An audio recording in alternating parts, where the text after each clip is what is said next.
And so you've just got to patiently get clearer with your language until the horse understands.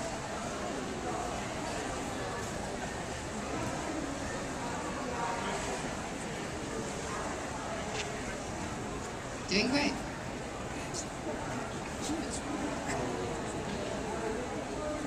That back end's thinking of kicking a lot, isn't it?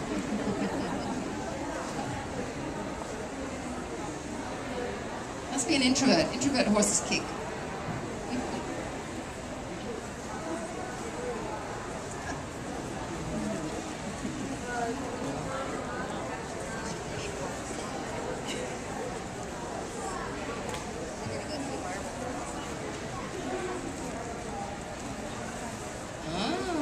Nice friendly games. Got to get the tension out of the horse, right?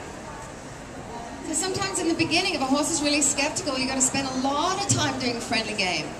But if they're not afraid of you or anything like that, then you've got to get on with business.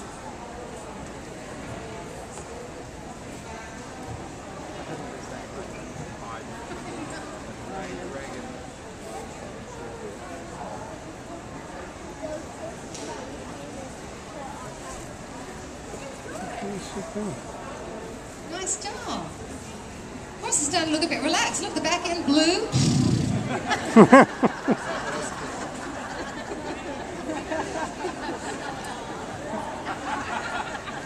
Okay, now, you've done a super job of getting the horse in the neighborhood of the task, right? Now what needs to take over is the horse's curiosity. And usually, to get them to be curious...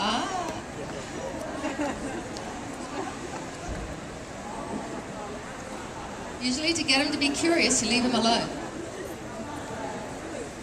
Yeah, so you just leave them alone and you wait. Because sometimes when you're giving a lot of information, the horses don't think for themselves. They're just trying to decide what it is you want. So she touched the water bottle? Woo, give her a hand. So I told her she had to get the horse to touch the water bottle. So here's what you want to do. As a leader, you want the horse to move their feet before you move yours. Okay? So let's say that what we're going to do is get the horse to go over here, and I've got in mind what I want it to do. Okay, so let me do this with you. So you're going to be the left hand, I'm the right hand. Okay? So now I want you to guide her nose over that way. I'm your right hand. We're Siamese twins. Okay? So just guide her nose gently with the rope so she can feel it. See how she can't feel it? Shorten it. Now don't point to the ceiling because that's not where we want the horse to go. Alright? So I'm going to say, good, now go. Right? So they're going to go, and you leave them alone. See, so now she's going, oh, I'm not sure what to do. If she stopped, I stop with her, and then I say, let's go again. Lead a little bit, lead, follow. And release. Very good job on the release. Because then the horse goes, oh, whenever you release, I'm doing the right thing.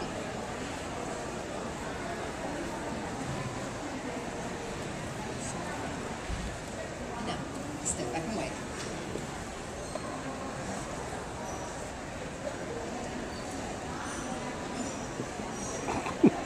See, because this is exactly what horses go through. They're like, what am I saying? Bingo, there it is. Now, when I get the horse to do what I want, I take all the pressure off and I walk away. And then horses start going, this is really interesting. And as they get more confident, then they start to get more curious. And that's how you get them to be part of learning. Isn't that cool? All right, now I want you to do it. So here's what, let me just show you what a lot of people do, right? Let's say that I want the horse to do something. First of all, most people are not that imaginative. They just go, well, I'm just going to lunge you in circles, tie your head down, then get on you, right? So a lot of people will do this. They lead the horse, they drag it and try to make it do things like this, right? Or they just start whipping and trying to get some commotion going, you know, and run them in circles. But this is how you really get a horse to start thinking, and that's what we find really important in the Parelli approach. Is we want our horse thinking, we want them curious, we want them participating with us in anything that we want to do. So instead of me, yeah, you were still going, do it, do it, do it, do it. And the horse is like, oh, that's too much information now. So you want to give a signal and then back off. Get them going in that direction and then back off. Okay? So, over to you. Think about something you want her to touch. See, what we do in Parelli is we spend more time training the human than we do the horse. Horses are easy.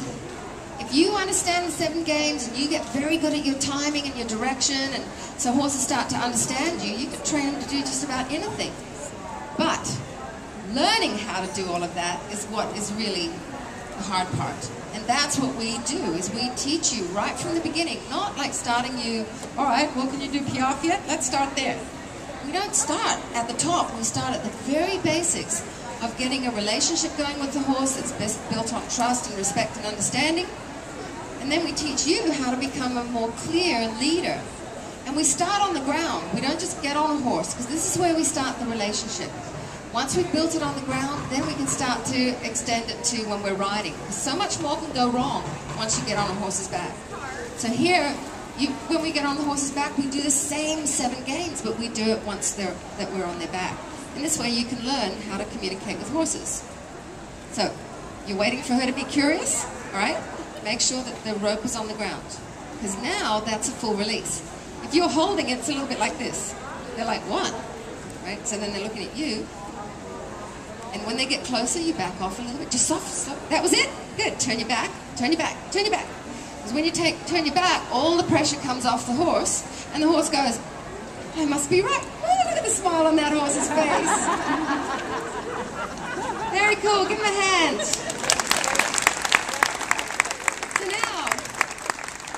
In teaching, we do a lot of simulations with people, because you get to experience the horse's perspective, and that's so important. A lot of us don't look at life from the horse's point of view. We just go, you're my horse, I own him, jump the jump, right? And if you don't jump it, I'll smack you. That's usually what happens with horses, and that's why you then have so many issues, behavioral issues with him, because there's no understanding. It's all just kind of that newspaper game like we were doing before, right? So now we interview the horse, and we ask them, so how was it?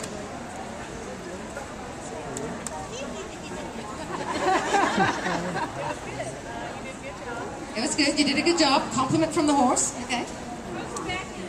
Wait a minute. We got to ask each one.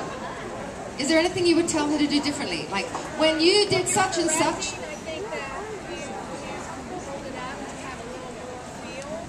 Great. So give me a little more feel, so I understand the direction you want. Good. Then you get to say thank you. Then the next one. Huh? It was good. All right, you settled down quite nicely. You were a bit tense before, but then you kind of got into it. What about zone 3? Ooh. She said her facial expression is a little bit intense, and sometimes you don't realize that when you're asking the horse something. You concentrate like this, and you look really scary. So you got to then be more conscious of what kind of expression you've got on your face. Very good feedback. Zone 4.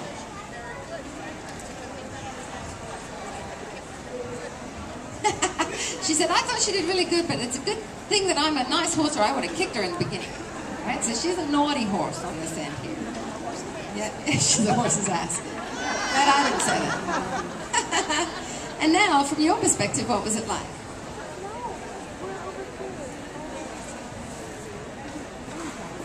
That's huge. She said this was really interesting because I was paying so much attention to the front, I wasn't paying any attention to the back. Mm-hmm. Yeah, she said, I was missing that I was going to get kicked. And that's what happens to a lot of people. Because, you know, we're so focused on something, we're not looking at the whole horse or really reading the horse. And then people go, you know, they suddenly get kicked and they didn't even see it coming. But as a horseman, as you learn this kind of thing, you start to have eyes on the back of your head, you can feel it, you can read the intention of the horse, you know what their body's doing, and all of that changes. So,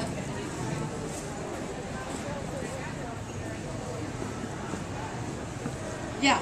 Then she didn't know how to get it to look for the bottle, so letting off all the pressure then gets the horse starting to be curious. And some horses take a little longer than others, but in Parelli patterns, this is called the touch-it pattern. And it's one of the most motivating and educational things you can do with a horse. Horses love it. Rather than lunging in mindless circles, it's like, here I go in another circle. It's like, wow, I get to use my brain for a change. Let's give him a hand. Great job. Thank you. And this is yours. I'm going to give you this. I'm serious. You're in the hot seat. You're very welcome. Thank you all. That's yours. Yeah. Well done. All right, quickly, as we wind up, tell me something that was an aha for you. There you go. What do you think? Something that was an aha. I never thought about that.